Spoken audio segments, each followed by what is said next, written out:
अस्सलामु अलैकुम वरहमतुल्लाहि वबरकातुहू नहमदुहु व नुसल्ली व नुसल्लिमु अला रसूलिहिल करीम अम्मा बाद।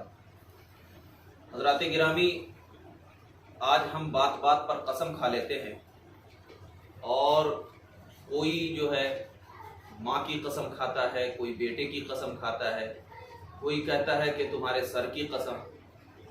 तो शरीयत इस्लामिया में कसम का एतबार जो किया जाता है, या तो आप खुदा की कसम खाएं यानी अल्लाह के ज़ात की कसम खाएं, या अल्लाह तबारक व तआला की सिफात की कसम खाएं।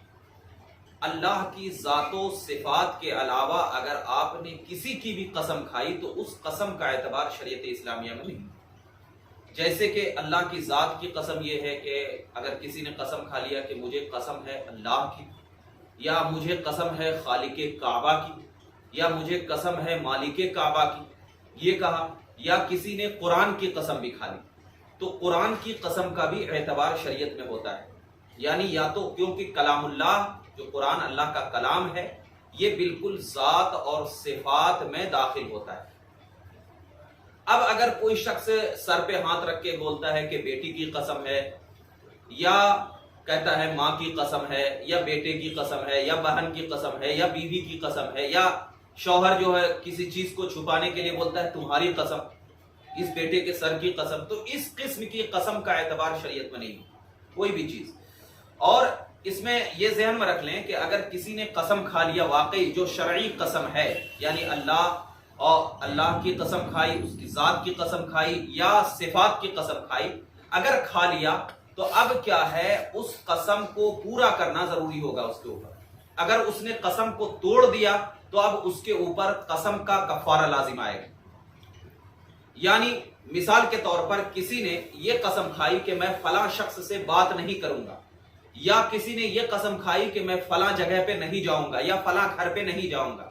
अब वो कसम खा लिया, अल्लाह की कसम खा लिया, और वो चला गया, तो गोया कि वो क्या है, कसम टूट गई उसकी, यानी वो शख्स हानिस हो गया।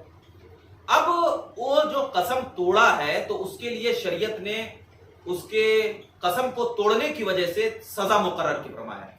क्या सजा है?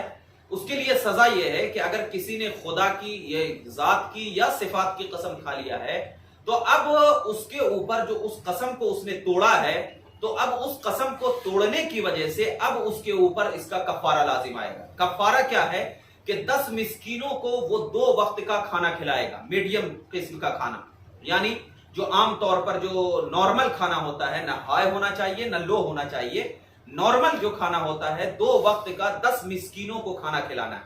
अगर वो इतना गरीब है कि 10 मिस्कीनों को खाना नहीं खिला सकता है, तो अब शरीयत ने उसके बदले में क्या है, 10 लोगों को कपड़ा पहनाना है। 10 लोगों को कपड़ा पहनाना है। अगर वो खाना और कपड़ा दोनों पहनाने के काबिल नहीं है, यानी उसके पास पैसा भी नहीं है कि वो खाना खिला सके, या उसके पास इतना मालो दौलत नहीं है कि वो किसी को कपड़े पहना सके, तो अब शरीयत ने वो मुकर्रर किया है कि 3 रोजे वो रखेगा। क्या है? 3 रोजे वो रखेगा। अब 3 रोजे जो रखेगा तो कोई जरूरी नहीं है कि तीनों रोजे एक साथ रख दिया जाए, यानी आज एक, कल एक, परसों एक, तीनों एक साथ रखना कोई जरूरी नहीं है। बल्कि अगर आज उसने एक रोजा रख लिया तो 3 दिन के बाद उसने एक रोजा रख सकता है, फिर 3 दिन के बाद उसको एक रोजा रख सकता है, यानी 3 रोजे। अब बहुत सारे लोग ये कहते हैं कि रोजा रखने की ताकत नहीं है, तो अब रोजा रखने की ताकत जो नहीं है उसको तो कब, यानी इतना बूढ़ा हो गया हो, इतना बूढ़ा हो गया हो कि अगर रोजा रखेगा तो मौत आ जाएगी, या क्या है, बीमार हो कि रोजा रख नहीं सकता हो, और उसको अपनी बीमारी से शिफा याबी होने का यकीन ही ना हो, यानी इतना बीमार हो कि उस बीमारी से शिफा याब होने का यकीन ही ना हो, तब उस रोजे के बदले में क्या है, वो फिदिया अदा फरमाएगा, फिदिया अदा करेगा।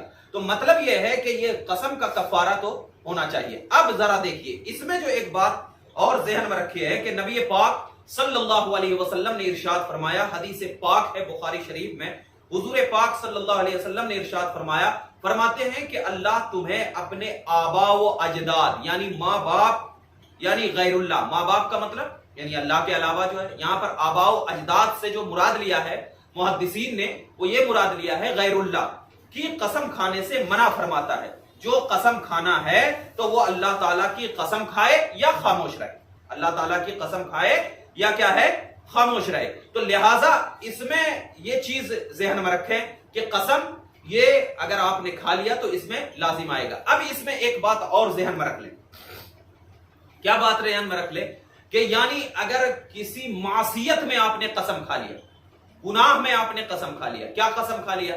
یعنی آپ نے اللہ کی یہ قسم کھا لی کہ قسم خدا کی میں نماز نہیں پڑھوں گا، ایک، حالانکہ نماز پڑھنا تو آپ پر فرض ہے، یا یہ قسم کھا لیا کہ قسم اللہ کی کہ میں اپنی والدین سے بات نہیں کروں گا، اپنی والدین سے کیا ہے بات نہیں کروں گا، یا اس کی نافرمانی نہیں اس کی فرما برداری نہیں کروں گا، یعنی گناہ والی قسم کھا لیا۔ تو علماء فرماتے ہیں کہ اسی وقت اس قسم کو توڑ کر کے کفارہ ادا کرے، اسی وقت اس قسم کو توڑ کر کے کیا کرے؟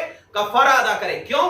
اس لیے کہ اگر معصیت میں آپ نے قسم کھا لیا تو گویا کہ آپ گنہگار تو ہوں گے، نماز نہ پڑھنے کی وجہ سے، ماں باپ سے بات نہ کرنے کی وجہ سے، قطع تعلق کرنے کی وجہ سے گناہ ہوگا۔ تو اگر آپ کیا ہے یہ قسم کو توڑ دیں گے، کفارہ ادا کر دیں گے، تو معصیت میں ہم کو قسم نہیں کھانا چاہیے۔ تو یہ قسم کے اعتبار سے جو بہت سارے لوگ ہیں، ہماری خاص طور پر ہماری ماں بہنیں ہیں جو کہتے ہیں میرے بیٹے کی قسم، میرے بہو کی قسم، یا میرے باپ کی قسم، یا تمہاری قسم، ایسا یہ اس قسم کا جملہ ہے۔ تو ایسے قسم سے نبی پاک صلی اللہ علیہ وسلم نے منع فرمایا۔ تو ہماری زبان سے ایسے الفاظ بھی نہیں نکلنی چاہیے جو الفاظ کے میرے آقا صلی اللہ علیہ وسلم نے منع فرما دیا ہو پھر ہماری زبان پر آ جائے، ایسے نہیں ہونی چاہیے۔ بلکہ اگر آپ کو سب سے پہلی تو چیز یہ ہے کہ قسم کھانے سے ہمیں پرہیز ہونی چاہیے، قسم کھانے سے ہمیں پرہیز کرنا چاہیے، اور ہو سکے تو ہم بغیر قسم کے اپنی بات اگر سچے ہیں تو اس کو منوانا چاہیے اور ہیلا اختیار کرنا چاہیے۔ یہاں پر ضروری پڑ جائے تو اب وہاں پر سوائے خدا کی ذات یا اس کے صفات کے علاوہ کسی کی قسم کھانا آپ کے لیے شریعت میں مانے نہیں ہوگا۔ بات بات پر بھی قسم جو کھائی جاتی ہے یہ بھی جائز نہیں ہے، یہ بھی جائز نہیں ہے۔ تو لہٰذا ہمیں ایسا عمل کرنا چاہیے جو عمل کے ہماری اطاعت و فرما برداری میں چار چاند لگا دے، اور ہمارے دل اس اللہ اور اس کے رسول کی اطاعت میں اس طرح منحصر ہو جائے کہ ہم اللہ اور اس کے رسول کی یادوں میں بیٹھ کر صرف ان کی اطاعت کریں۔ اور ایسی بات، کیونکہ اگر آپ کی زبان اطاعت والی ہوگی نا تو آپ کو قسم کھانے کی ضرورت ہی نہیں پڑے گی، قسم کھانے کی ضرورت ہی نہیں پڑے گی۔ تو آپ کو کب قسم کھانے کی ضرورت پڑتی ہے؟ جب آپ بدنام ہو جائیں، یعنی کوئی بات آپ کی نہ مانے، لیکن آپ کی زبان اگر اتنی اچھی ہو جائے تو پھر آپ کو قسم کھانے کی کیا ضرورت ہے؟ لیکن اگر آپ نے قسم کھا لیا تو قسم اگر آپ نے توڑ دیا تو اس کا کفارہ یہ ہوگا۔ اللہ تعالی ہمیں صحیح عمل کرنے کی توفیق عطا فرمائے۔